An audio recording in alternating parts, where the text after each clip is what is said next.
Welcome to GV news. సాధువు ముసుగులో గంజాయి సాగు 685 గంజాయి మొక్కల స్వాధీనం. 17,741 కేజీల గంజాయి స్వాధీనం.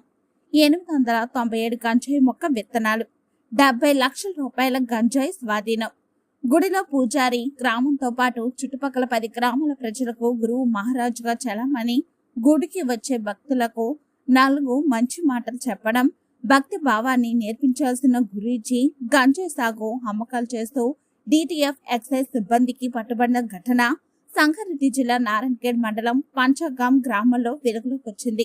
ఈ గ్రామంలో పంట చేనుల్లోనూ పత్తి చేనుల్లో గంజాయి సాగు చేసే పరిపాటి. ఈ గ్రామంలో గంజాయి సాగు చేస్తూ ఉండటంతో ఎక్సైజ్ సిబ్బంది తనిఖీ నిర్వహించడానికి వెళ్తే దాడి చేసిన సంఘటనలు ఉన్నాయి. పంచగాం గ్రామం స్థానిక నారాయణఖేడ్ ఎమ్మెల్యే స్వంత గ్రామం కావడం కోసం మెరుపు.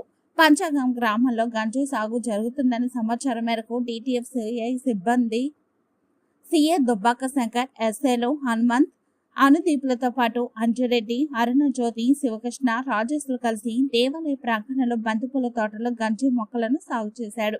చాలా కాలంగా గంజాయి సాగు చేస్తూ ప్యాకెట్లుగా తయారు చేసి అమ్మకాలు సాగు చేస్తున్నారని సమాచారం విచారణలో వెల్లడైంది.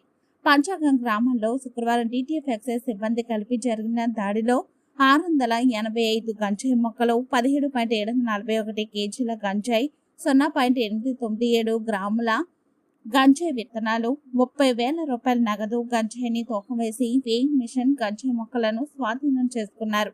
గంజాయిని పట్టుకున్న డిటిఎఫ్ సిబ్బందిని excise enforcement director Shahnawaz Kasim, Medak deputy commissioner J Harikishan, assistant commissioner Srinivas Reddy, ES Naveen Chandra, AES మనమ్మలు అభినందించారు.